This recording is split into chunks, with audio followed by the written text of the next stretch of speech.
Hey everybody, my name is Wolf and welcome back to Noob-Splaining. Now, the format of this series is very different for me as I have a script here that I have never seen before that was written for me by Victor, so thank you for this. Now, with this being a blind read, once I get to the editing, I will be leaving a lot of my goofs and reactions in this script and I hope you all enjoy it. Shameless plug time. If you have some spare change, please consider buying me and Victor a coffee, but please don't feel you have to. If you want a shout out, then email me on the link in the video description. Also add your favourite factions, and I'll give you your shout out on one of those videos. Right, so let's crack on, shall we? But just before we do, I want to say don't forget to hit that subscribe button.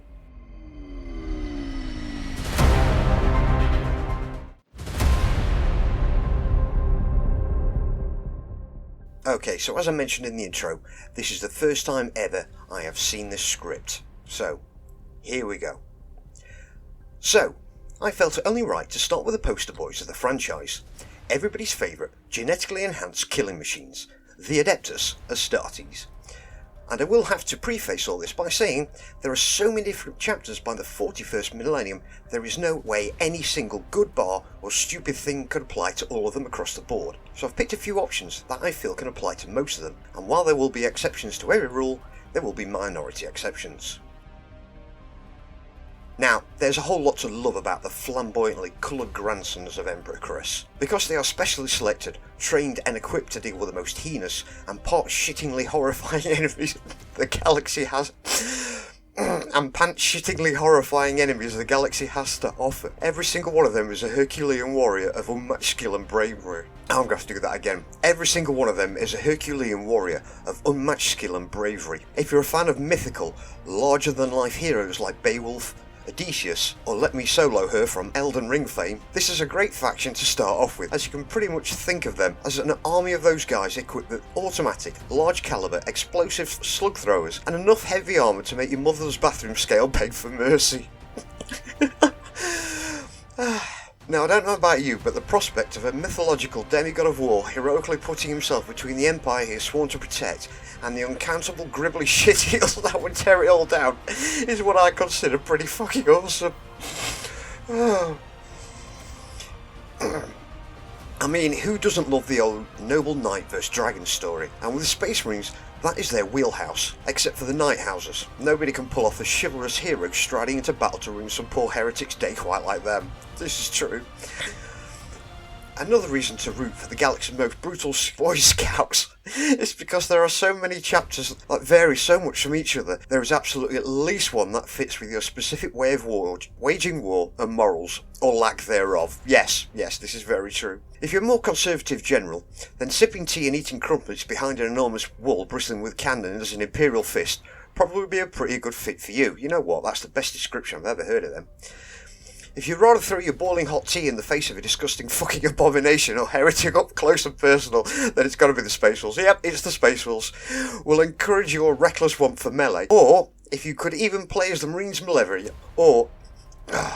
or if you could even play as the Marines Malevolent, if you're an enormous dickhead who likes kicking puppies, pushing grannies down the stairs, and causing as much collateral damage as superhumanly possible. God, I knew I was going to enjoy this.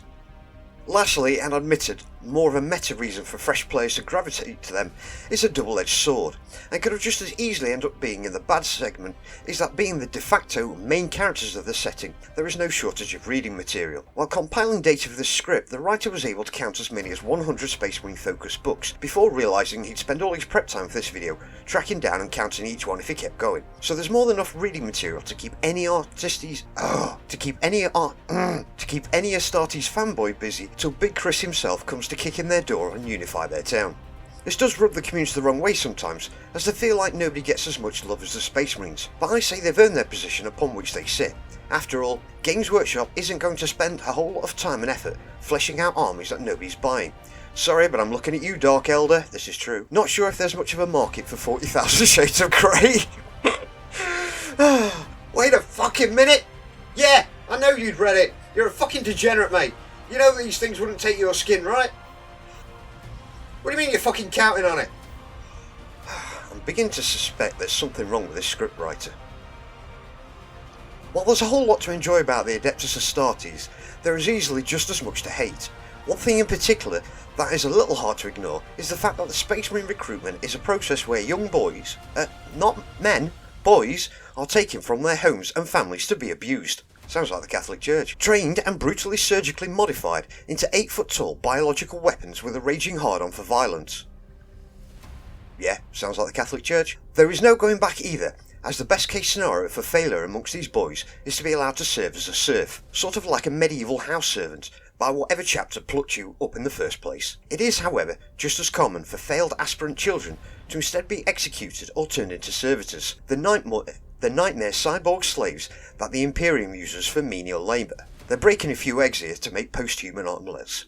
Recent lore has said the process of making a Primaris Marine has been perfected, so there is less failure, but let's face it, survival means having most of your humanity stripped away, so you can fight endless wars against mutants, literal demons, and Lovecraftian fucking space termites. So success is a different hell all of its own. Another elephant in the room for Space Marines is that they are responsible for a big fat chunk of the absolute state that the entire human race in 40k is due to the galaxy-wide family feud known as the Horus Heresy. There is a whole can of worms that may get its own series eventually, but it all boiled down to Emperor Chris starting a galactic-scale game of Risk with his 21 sons, declared the son with the evilest-sounding name Horus Lupercal was in charge of all the Space Marines while he went home to Terra to take a shit.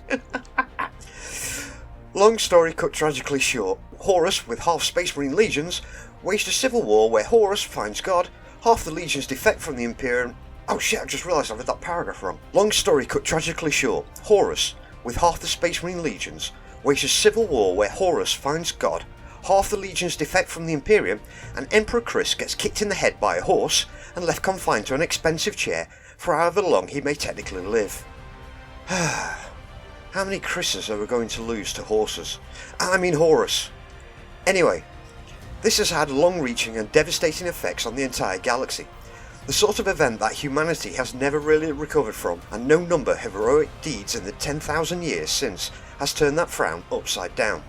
The final bad point I'd like to bring up is that Space Marines, for whatever reason, tend to have all the same book right at the top of their reading list, that being Rabute's big book of battles and bullshit, the Codex Astartes. Now this coffee table book was actually a very clever idea when it was written by the Primarch Rabute Guilliman, because it was essentially a collection of hypothetical wartime scenarios with practical applications, counters, stratagems and logistical fixes that his Marines could thumb through for reference. It was a guide on how to manage and deploy forces in a chapter structure, and it also apparently held the Space Marine equivalent to a code of chivalry. Mostly, it was used to help inform their needs whilst at war, which we all know from Astartes is always. This is pretty cool. When I open up mine, it's mostly lore dumps and artwork. Mainly I got the abridged version. Now this may sound like a very sensible thing to do, until you remember that one of the greatest threats to face the Imperium is the legions of Chaos Space Marines, many of whom are turncoat Astartes from the Horus Heresy, who've surely read the pamphlet Astartes more times than a Scientologist has read Dianetics, and are well aware of anything the Loyalists could throw at them. This, in isolation, also wouldn't be such a big deal if the Codex compliant Astartes didn't follow the teachings of the book so closely and hamper the tactical growth of their chapters by refusing to think outside the box. Even Guilliman himself has wondered if the book has done more harm than good in the 10,000 years he was napping. And for those reasons, Spacebook bad reading for nerds.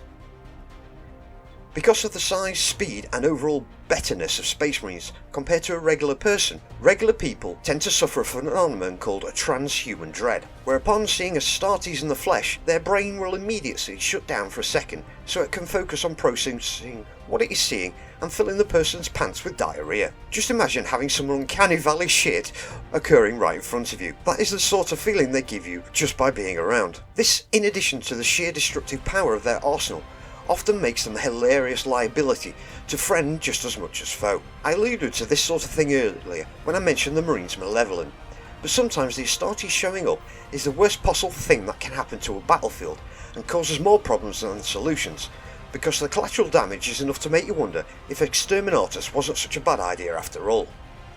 So now this next point will likely attract the ire of every My Chemical Romance fan who's ever picked up a codex, but The Raven Guard, unfortunately, need to take up a slot in the stupid segment. Not because of their edgy emo shtick, or because the name of their Primarch, although calling a demigod Common Crow is pretty stupid. It's because of how Games Workshop wants us to read the descriptions after descriptions of how loud, obvious and distracting Space Marines are, sell us on the idea of a chapter that uses stealth in their power armour, often with jetpacks. I know there is a whole bunch of warp power shenanigans and specialised stealth variations of power armour being used, but I mean, come on. I believe Lorgar stopped skulking in his tower and took responsibility for his actions before I believe Space Marines are a good option for stealth operations, because I imagine they're about as stealthy as a runaway train on rockets full of loose drum kits. Fucking hell, Victor. The last two stupid things about the Marines unfortunately pale in comparison to the ultimate point, which is a direct result of their status in the meta as the aforementioned poster boys. It's their plot armour. My god, the plot armour. If you have a story with any named Marine who is above a certain rank, they will not die. Doesn't seem to matter what odds are thrown against them, they will at least survive to fight and again another day. The reason for this is because Games Workshop doesn't want to kill off special characters with miniatures that people buy. It's a fair enough decision, as nobody wants to sink a whole stack of money into a unique special character, only to learn they've been stomped flat by an Avatar Arcane, or God forbid, killed by Angron off screen.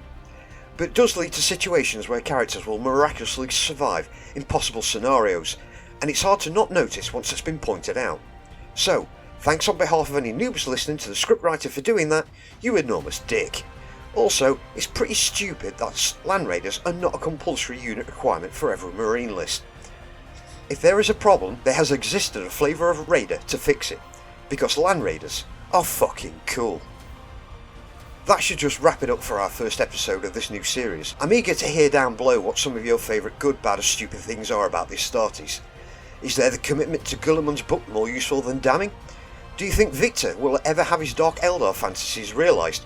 Or will he remain forever alone and mercifully unpeeled in my basement? Thank you everyone for watching.